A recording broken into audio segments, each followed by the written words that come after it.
Baik pemirsa, kita melanjutkan permainan tebak sifat ini dengan 4 orang anak muda yang sudah hadir bersama dengan kita. Ada Rio, Muzir, Robi, dan Rizky ya. Oke, silakan Pak Mario. Terima kasih Mas Uli yang baik hatinya. Pak Munzir, Rio, Rizky, dan Robi. Oke, tugas Anda 2. Kan kita mau belajar you're a player, oke? Dan kita topiknya tentang player. Jadi you don't want to be played. Kita tidak ingin dipermainkan. Maka kita harus mengenali siapa yang player. Nah, tugas Anda, sahabat-sahabat saya yang muda di studio, pilih 1 orang untuk dititipi uang. Karena ada di antara mereka ini yang kalau dititipi uang, itu terakhir kali Anda lihat uang Anda. Yang kedua, untuk Anda nikahi. Oke, yang mana kalau bisa dua-duanya bagus, tapi kalau tidak mana yang bisa dinikahi, mana yang dititipi uang. Oke, Anda perhatikan dari tanya jawab saya, lalu Anda yang menentukan sikap atau sifatnya. Oke, perhatikan kapan dia bertahan, perhatikan kalau dia lama menjawab, karena kejujuran adalah bahasa yang sangat sederhana, jadi kalau jujur jawabnya cepat. Oke, perhatikan apakah dia lebih aktif menggunakan tangan kirinya. Orang yang ngarang banyak menggunakan tangan kiri. Nah, berarti dia, tapi nggak usah khawatir, meskipun dia sadar akan kelepasan. Oke, dan tanda-tanda yang lain ya. Yuk, Anda catat. Anda catat, gue catatan sendiri. Pak Unsi, mikrofon yang dekat ke mulut, ya. Pak Munzir, Pak Rio, Pak Rizky, dan Pak Robi. Siapa yang paling jujur di antara Anda? Angkat tangan yang paling jujur.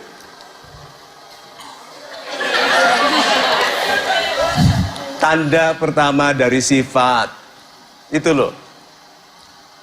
Nah, apakah dia yang lebih jujur, kita nggak tahu. Oke, apakah dia paling jujur, tapi dia yang pertama kali angkat tangan. Itu caranya baca. Oke, sudah, lihat. Sudah, sekarang. Siapa yang paling setia kepada wanita yang dicintainya?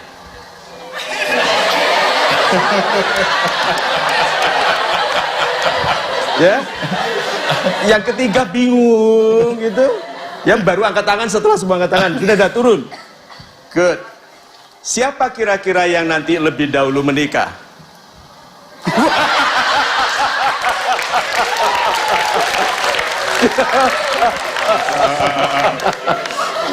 Bagus sekali. Oke, nanti siapa yang pertama kali jadi orang yang paling kaya di antara berempat? Kalau kaya semuanya mau ya. Kalau cinta belum tentu. Oke, good. Sekarang siapa yang nanti anaknya paling banyak?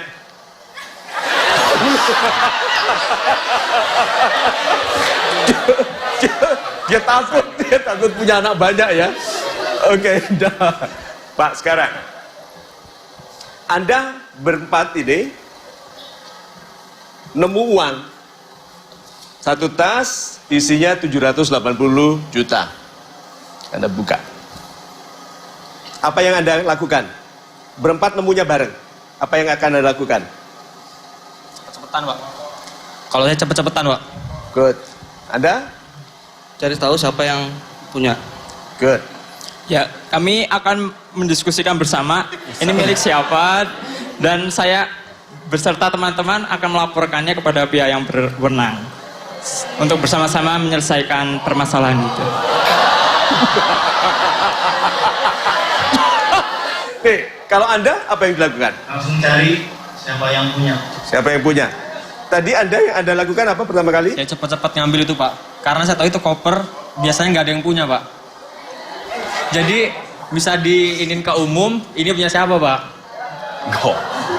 Oke.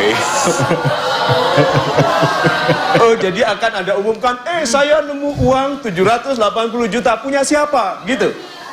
Enggak, Pak. Enggak. Lah, Kalau orang yang pasti yang berwenang, Pak. yang berwenang siapa?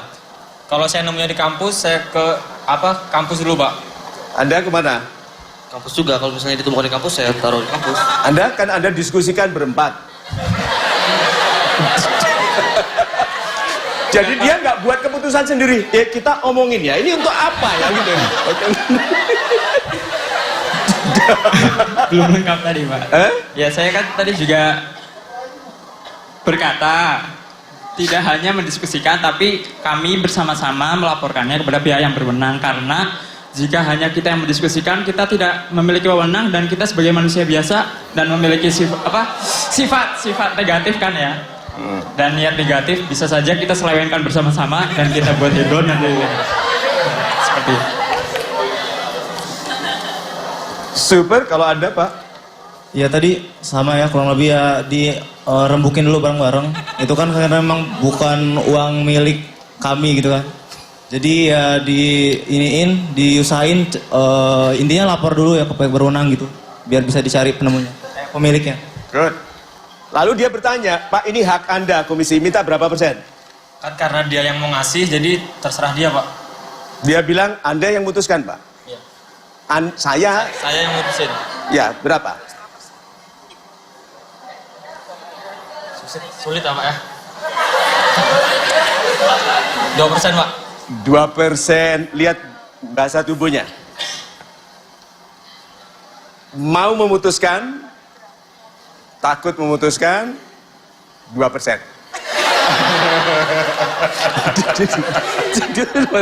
Ya, sebetulnya berarti perhitungan itu sudah ada, hanya dia belum tahu itu hak atau tidak. Lalu saya membantu itu, pengertiannya itu halal. Anda minta berapa? 40% ya? Berapa? Minta 40.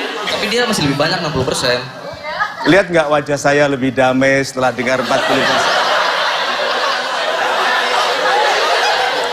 Wajah saya bilang, iki anak esopo.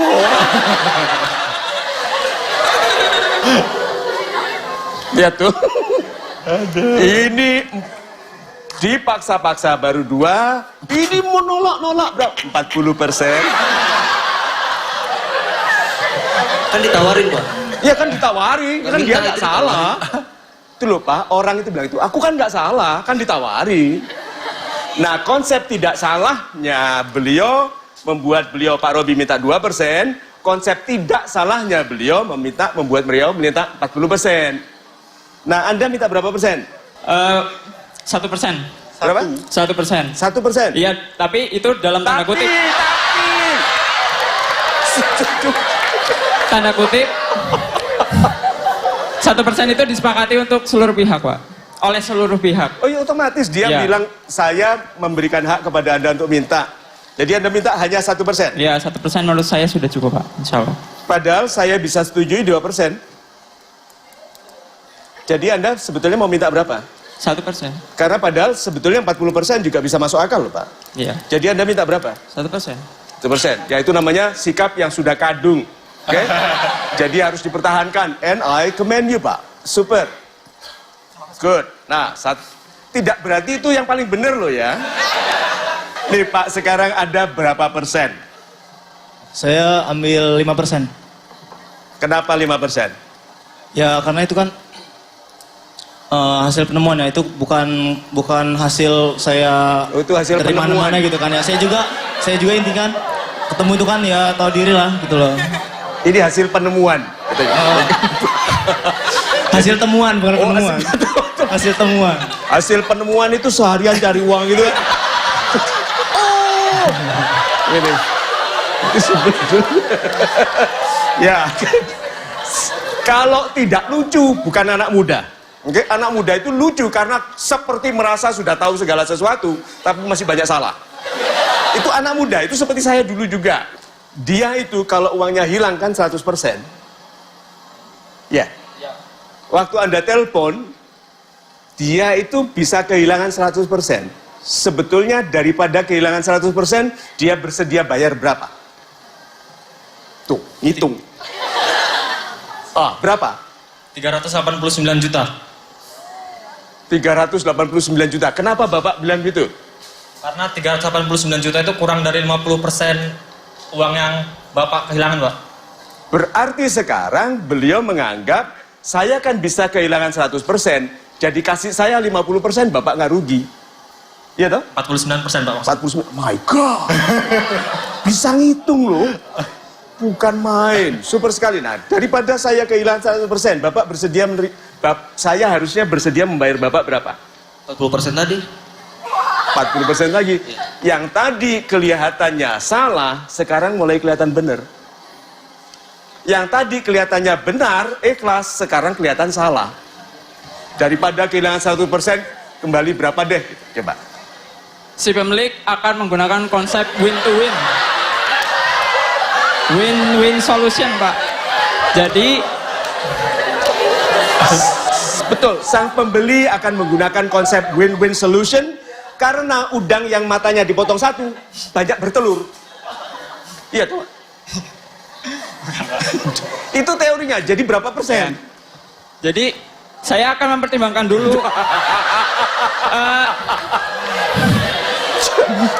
Ahli teori tidak bisa lepas dari teorinya ya. Pak Piro, Wani Piro, berapa? Sesuai kondisi ketika itu.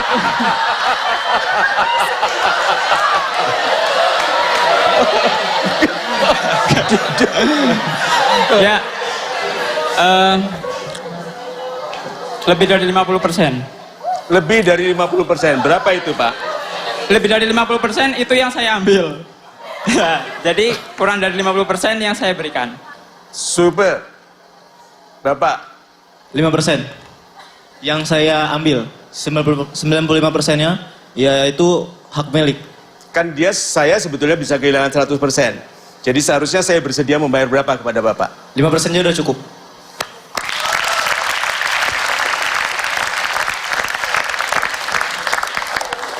Udah kelihatan bahwa untuk mengetahui sifat seseorang kita butuh waktu. Dan waktu tadi saya percepat waktunya dengan bergantinya premis. Bergantinya dasar dari suasana. Saya ganti langsung seperti berlangsung setelah sebulan kemudian. Saya ganti lagi premisnya seperti sebulan kemudian. Jadi ini pembicaraan ini tadi seperti perkenalan 3 bulan. Sekarang kalau gitu, mana yang paling mungkin dititipi uang?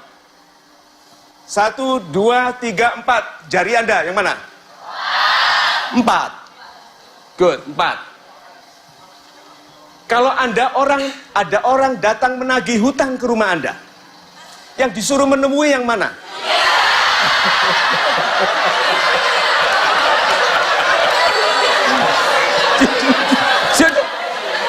Yang nagih hutang bilang, kok aku yang... Dia bilang, kok aku yang menderita ya? Gitu. Itu loh. Sini berdua maju sini, sama sini. Sudah, satu lagi tunjukkan sifat ya. Yang sifat yang ini, yang istilahnya orang manusiawi. Berubah sesuai dengan kepentingan. Ini tidak berubah sesuai prinsip. Kalau ini tidak berubah karena dia menikmati suaranya sendiri. Maju sekarang berdua. Jangan jadi orang rata-rata. Sekarang belajarlah untuk mandiri dalam pendapat Anda. Salah atau benar, lebih baik tegas salah supaya dibetulkan. Daripada berubah-ubah. Anak muda tidak boleh berubah-berubah. Tegas salah, cepat diketahui, perbaiki. So, berarti membaca sifat itu menyelamatkan kita dari hubungan yang salah. Dan kalau Anda harus invest waktu atau umur untuk menikahi orang, Anda tidak akan salah menikahi. Itu. Super sekali. Terima kasih teman-teman. Silahkan kembali ke tempat. Oke, tepuk tangan yang meriah sekali untuk teman-teman kita. Pemirsa, jangan kemana-mana karena kami tentunya akan segera kembali ke hadapan Anda selalu di Mario Teguh Super Show.